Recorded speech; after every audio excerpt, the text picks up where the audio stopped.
It appears as though something has happened in the motorcade route. November 22nd, 1963. President John F. Kennedy is gunned down in Dallas. A crushing blow to the country and a personal affront to FBI agent Don Adams. Oh, it shocked me. It devastated me. And I thought to myself, what did I do wrong? Adams is retired, but still can't shake the assassination or investigation by the Warren Commission. Nothing but a bunch of liars. The Warren Commission determined that Lee Harvey Oswald fired the fatal shots from the Texas Book Depository. But Adams says the real person behind the plot isn't even mentioned in their report. I know for a fact in my heart that these things happened. Based on his service with the FBI and years researching National Archives, Don Adams says at best the Kennedy assassination is a massive failure to communicate between federal agencies and then cover up. At worst, it's conspiracy to commit murder. It's embarrassing because I love the FBI. It's a great organization, best law enforcement agency in the business. But we also have to face facts and reality that there are bad people in this world. The Army War veteran joined the agency in 1962. He was assigned to Thomasville, Georgia, where he began investigating Joseph Miltier, a name unfamiliar to many, but not the government. He was reported to be one of the most violent men in the country. A militant activist with ties to hate groups like the KKK. November 1963, an FBI informant named William Somerset said Miltier was threatening JFK. Saying bad things about what they wanted to do to Kennedy. Miltier frequently discussed assassinating President Kennedy. A threat was even captured on tape by Miami intelligence officers November 9, 1963, just weeks before Dallas. Miltier is talking to Somerset. Well, how the hell do you figure the best way would be to get from an office building with a high mark front? And they're going to really try to kill him.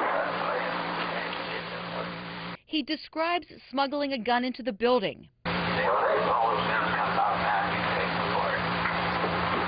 Boy, if that Kennedy gets shot, we got to know where we at. They'll pick up somebody within an hour of that.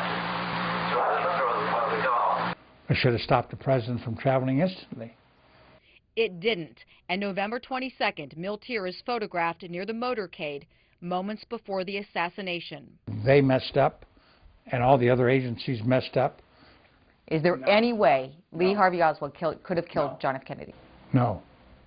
Had nothing to do with it. Don says evidence he saw while stationed in Dallas proves it, beginning with the Zapruder film. And all of a sudden I saw the president go like this with his hands. And I said, "Hal," I said, he was shot in the throat. The agent said to me, "Don, be careful what you say." And there were no shots from the front. But Don says this photo shows a bullet hole through the windshield. The very first thing that the doctor said was, "Hell, he was shot in the throat. That's a bullet hole." The minute that you have a frontal shot, Oswald can't be the shooter, because this came from the grassy knoll. And Oswald was in Texas School Book Depository. The Warren Commission ruled that 3 shots were fired, but Don counted 11. And at the book depository, he wondered how Oswald did that in 7.5 seconds from a bolt-action rifle. Because I was in Korea and I know what I'm talking about. He also says, unbeknownst to many people, another weapon seen here was also recovered. The first weapon they found in the building was a Mauser. And nobody ever discussed that. Witnesses reported Oswald was in the lunchroom 4 floors down on the opposite side of the building drinking a Coke after the first shot. No heavy perspiration or heavy breathing or anything. Couldn't have been done. It was impossible. Afterward, while Oswald was arrested, Miltier was, quote, jubilant, bragging to Somerset, "You thought I was kidding when I said he would be killed from a window with a high-powered rifle." He told sources in the KKK, "Don't worry about Oswald. He doesn't know anything." All this stuff bothers me. Upsetting to many people. In 1976, the U.S. House of Representatives Select Committee on Assassinations was established. They determined a shot was fired from the grassy knoll and in summary believed, quote, "On the basis of evidence available, President Kennedy was probably assassinated as a result of a conspiracy," though they were unable to identify the other gunmen. Was Joseph Miltier involved or someone else? Don thinks time will tell, but it's also running out. I mean, when we die off, when we're gone, There's not going to be anybody who's going to sit here and tell you these things. I hope the truth gets told, whatever it is. Suzanne Stratford, Fox 8 News.